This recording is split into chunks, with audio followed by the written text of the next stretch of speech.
Welcome back. Before we jump in, a quick note.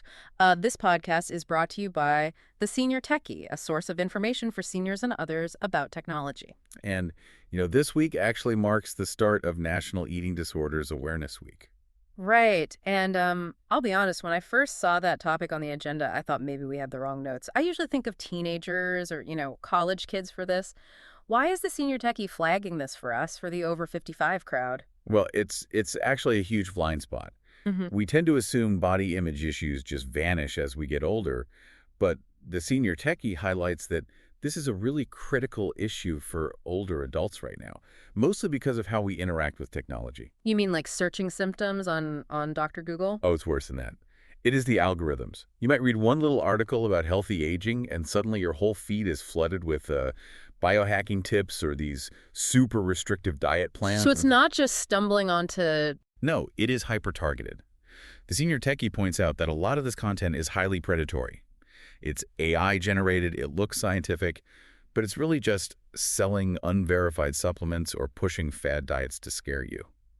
Wow, so the algorithm basically weaponizes our health anxieties. Like if I'm worried about my cholesterol, it just feeds me that fear. Precisely. So your best defense here is digital skepticism. If you see some influencer pitching a miracle pill, you've got to cross-reference that advice with places like the NIH or the Mayo Clinic.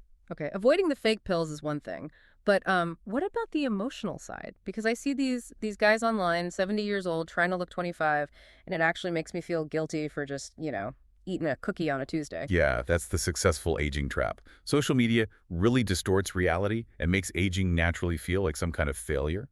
But here is a tech tip for you. You are actually the editor-in-chief of your own feed. So I can just fire the writers I don't like. Pretty much. Use your platform settings to mute that toxic content.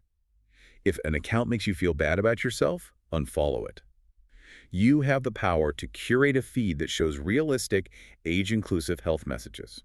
That's empowering. So if our phones are causing the anxiety, can we flip the script? Can we use them to actually fix our relationship with food and health? Oh, absolutely.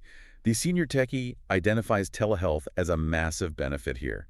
Think about folks with mobility issues, or maybe who don't drive anymore. You can now talk to a nutritionist or a therapist right from your living room. No driving, no parking. I love that. What about apps? There are great apps for meal planning and grocery delivery. It takes all the heavy lifting out of shopping. But there's a major privacy warning you need to know about. Let me guess, they are selling our data. Or you might just be giving it away by accident.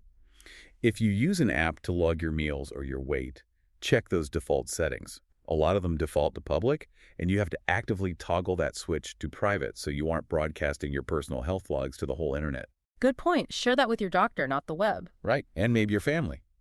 Adult children helping aging parents can use secure messaging or shared calendars to coordinate this stuff. It lowers the stress for everyone 24/7. It really seems like the goal here is to make technology a support system, not a source of neurosis. That is the main takeaway. So ask yourself, does your news feed make you feel empowered about aging or pressured? Because you have the tech skills to change those locks. I love that. Take control of the house. Well, that is all the time we have for today. This podcast was brought to you by The Senior Techie. It's available on Apple Podcasts, YouTube, and Spotify. If you'd like to keep up with their newsletters, you can subscribe for free by going to subscribe.theseniortechie.com.